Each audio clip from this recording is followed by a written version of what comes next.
Bismillahirrahmanirrahim. Assalamualaikum warahmatullahi wabarakatuh.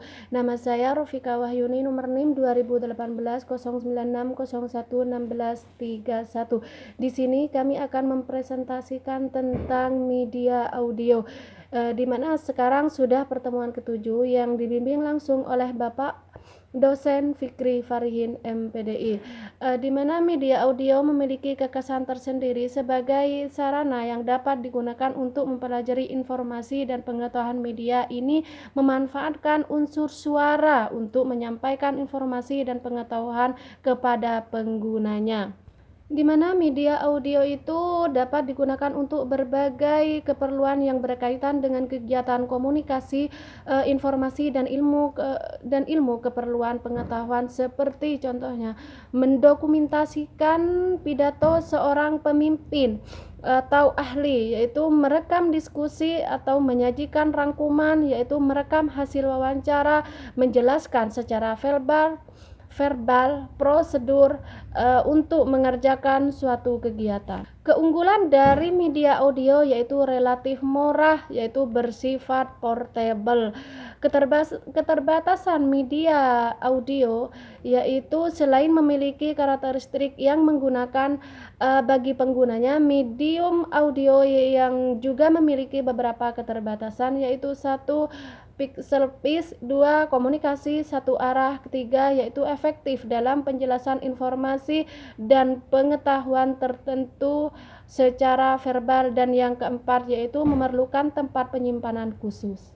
Di sini juga ada ragam dan bentuk media audio, yaitu media audio yang digunakan untuk merekam informasi dan pengetahuan dalam bentuk suara memiliki jenis yang beragam, yaitu satu, piringan hitam, yang kedua pita PaxDisc atau CD audio reel, yang ketiga kaset audio, yang keempat compact disc atau CD audio. Di sini juga ada piringan hitam, merupakan medium yang sangat kaya akan informasi suara. Kaset audio yaitu banyak digunakan untuk merekam informasi pada masa lalu. Kaset audio merupakan medium ini memiliki kode tertentu yang menunjukkan pada masa putar selama 90 menit. Nah, di sini juga ada kelebihan dan kekuatan jenis media audio, di mana juga ada pengembangan dan produksi media audio. Ada beberapa cara yang dapat dilakukan untuk mengadakan media atau program audio untuk keperluan komunikasi, informasi, dan pengetahuan. Cara pengadaan tersebut antara lain, yang pertama membeli program audio, yang kedua memanfaatkan program audio yang sudah ada, yang ketiga memproduksi program audio sendiri, di mana langkah-langkah produksi dan pengembangan program audio pada umumnya terdiri dari beberapa tahap, yaitu menentukan ide berupa informasi dan pengetahuan yang akan disampaikan atau dikomunikasikan melalui program audio, menulis kerangka program audio outline, menulis naskah, menelaah naskah, merevisi naskah, melakukan finalisasi naskah, yaitu melakukan produksi atau rekaman suara, menelaah program hasil rekaman, dan melakukan finalisasi hasil rekaman suara. Ragam sumber suara.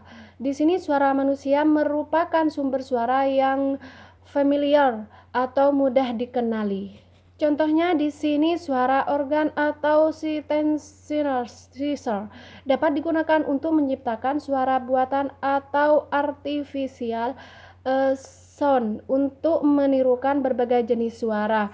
Selain itu, synthesizer juga dapat digunakan untuk menciptakan suara-suara yang tidak dapat di alam. Di sini juga ada efek suara, dikenal dengan istilah sound effect. Efek suara merupakan unsur audio yang berfungsi memberi informasi dan kesan kepada pemirsa tentang suasana, tempat, dan waktu berlangsungnya suatu adegan atau peristiwa. Misalnya efek suara jengkrik dan serangga malah dapat memberi kesan bahwa suatu adegan berlangsung pada malam hari. Musik, di sini musik bukan merupakan pesan atau informasi utama dalam program audio. Musik biasanya hanya digunakan sebagai unsur tambahan yang dapat memperkuat kesan terhadap pesan, pengetahuan, atau informasi yang disampaikan.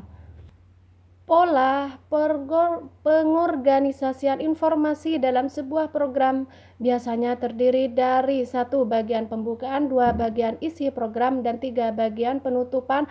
Pembukaan program atau opening biasanya berupa introduksi atau pengenalan program kepada pemirsa.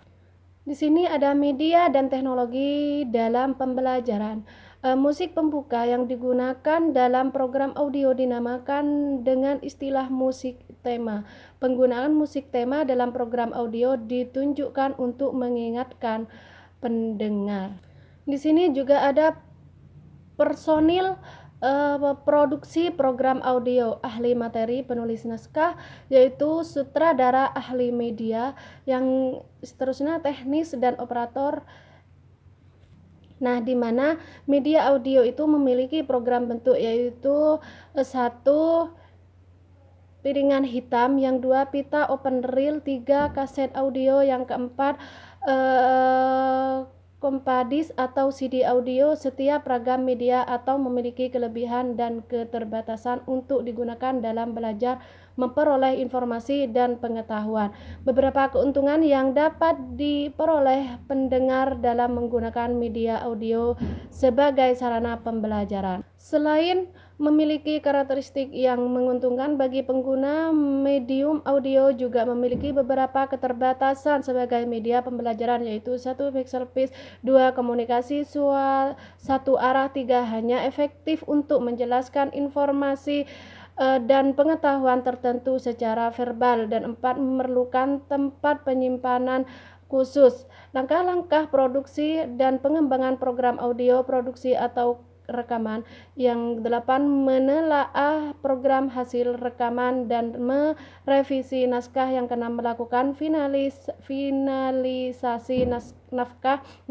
7 melakukan kerangka program. 3 penulisan naskah. Yang ke-4 menelaah naskah. Yang ke-5 yaitu dikomunikasikan melalui program audio, menuliskan ide berupa informasi dan pengetahuan yang akan disampaikan oleh pada umumnya terdiri dari beberapa tahap, yaitu finalisasi hasil rekaman suara. Terima kasih, cukup sekian materi yang dapat saya sampaikan. Kurang lebihnya mohon maaf. Wabillahi taufik wal hidayah. Wassalamualaikum warahmatullahi wabarakatuh.